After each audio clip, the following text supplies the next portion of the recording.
আমার কাছে অধিকাংশ ফোন আসে যে হুজুর এই ম্যাজিক, কালা জাদু করছে, এই কুফরি করছে, এই হয়েছে সে হয়েছে, বদনজর দিয়ে। বর্তমান সমাজে এগুলো প্রচন্ড বেশি আওয়াজ দেয়।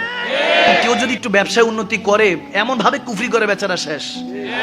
পড়াশোনা যদি ভালো হয়, তারপর রিলেশন যদি ভালো হয়, সমাজের মধ্যে যদি তাদের একটা অবস্থা থাকে, এমন কুফরি করে, কুফরি করার জন্য এমন এমন অবস্থা মাঝে মাঝে আসে, এমন এমন অবস্থা দেখি সুমা মায়াজাল, এগুলো আপনাদের কাছে বলতেও পারবো না। এত ভয়ঙ্কর সিচুয়েশন করে এক মানুষ আরেক মানুষের ক্ষতি করার জন্য। তবে আমি প্রথমে বলবো এটাই, আপনার বরাদ্দের যে রিজিক আছে, আল্লাহ যেটা রিজিক বরাদ্দ করেছে সেটা বান্দা কখনো আটকাতে পারবে না।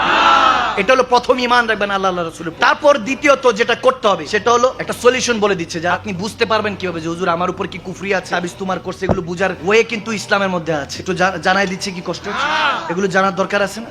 যে হুজুর আমার ব্যবসা করতে যাই লস হয়, চাকরি খুঁজতেছি চাকরি পাই না, পড়াশোনা করতে যাই মনোযোগ বসে না, মা বাবা সারাক্ষণ ক্যাটক্যাট করতে থাকে, স্বামী স্ত্রী কখনো বনি বানা নাই, সম্পর্কের মধ্যে সব সময় ঝামেলা লেগে থাকে, এরকম অবস্থা আছে কি নাই? এগুলো কুফরির প্রভাব আছে কিনা, বদনজর আছে কিনা বুঝার ওয়ে আছে। ওয়েটা বলে দিচ্ছে কি কষ্ট হচ্ছে।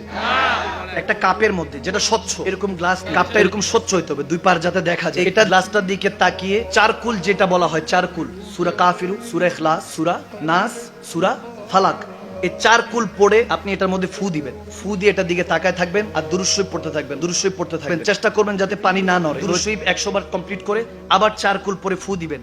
ফু দিয়ে এবার ইস্তেগফার পড়বেন 100 বার। পড়ে ফু দিয়ে এটা ঘরের যে কোনো একটা কোণার মধ্যে রেখে দিন। পরের দিন বুঝতে পারবেন পানিটা যদি একটু ঘোলা হয়ে যায়, বুঝবেন কুফরি করা হয়েছে। মারহাবা কয় না?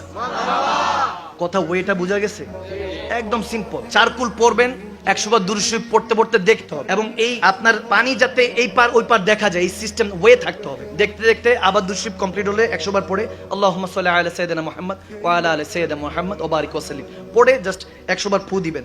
এরপর আবার পড়ার পর আবার দেখতে থাকবেন, ইস্তেগফার পড়বেন, আস্তাগফিরুল্লাহ আস্তাগফিরুল্লাহ পড়ে 100 বার পড়ে তারপর ফু দিবেন।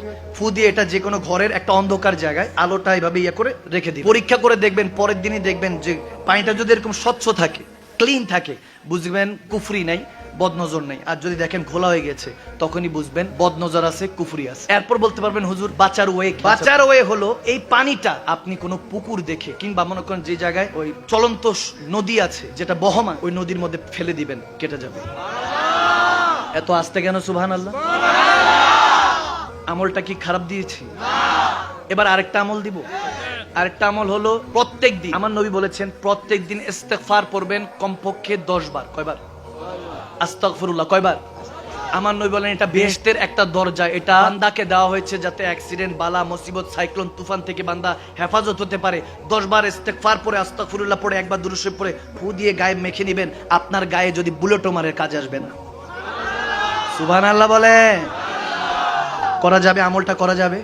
এই আমলগুলো এই জন্য দিলাম, দৈনন্দিন জীবনে কিছু আমল আছে এগুলো করলে আল্লাহ এমনি হেফাজত করে। দেখবেন যে বেরোইছেন হঠাৎ করে রিক্সা এসে লাগাই দিচ্ছে, ঘটনা হলো ঘর থেকে তো দোয়া দুরূদ ছাড়াই বের হয়েছে, বরকত আসবে কিভাবে? ঠিক না?